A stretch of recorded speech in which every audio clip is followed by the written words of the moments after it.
বাংলাদেশের রাজনৈতিক ইতিহাসে নারী উন্নয়ন ও নারী শিক্ষার প্রসারে এক গুরুত্বপূর্ণ নাম বেগম খালেদা জিয়া।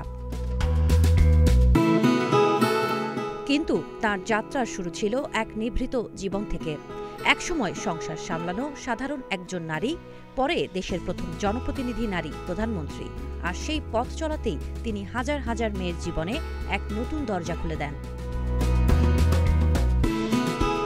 ১৯৯১ সালে ক্ষমতায় এসে খালেদা জিয়া বুঝেছিলেন, একটি দেশকে এগিয়ে নিতে চাইলে আগে এগিয়ে নিতে হবে মেয়েদের। তখন দেশের অনেক মেয়ের জন্য স্কুলে যাওয়া এখনকার মতো স্বাভাবিক ছিল না। বই, টিউশন, নিরাপত্তা সবই ছিল বাধা।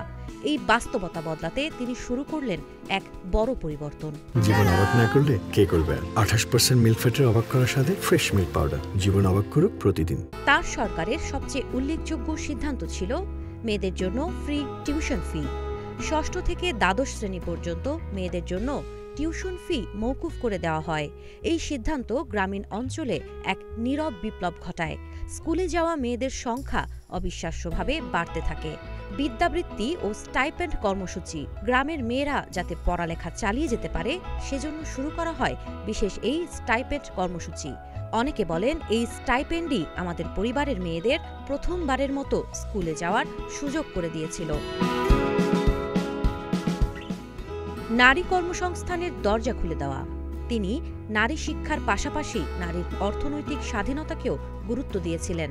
পোশাক শিল্পে নারীর অংশগ্রহণ বৃদ্ধি, নারীদের কর্মমুখী ট্রেনিং, এসবই তার সময়ে শক্তিশালী রূপ পায়। নারী শিক্ষায় নিরাপত্তা ও সুযোগ বৃদ্ধি, স্কুল কলেজে নতুন ভবন, টয়লেট, পৃথক সুবিধা, এসব অবকাঠামো উন্নয়নও মেয়েদের স্কুলে যাওয়া আরও সহজ করে তোলে।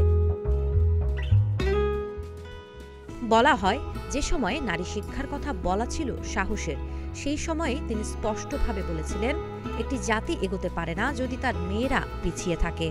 আজ দেশের যে কোটি মেয়ের উচ্চশিক্ষা, কর্মসংস্থান এবং আত্মবিশ্বাস, তার পেছনে রয়েছে খালেদা জিয়ার সেই সময়ের দূরদৃষ্টি এবং সিদ্ধান্ত। সাবা খান, নাগরিক প্রতিদিন।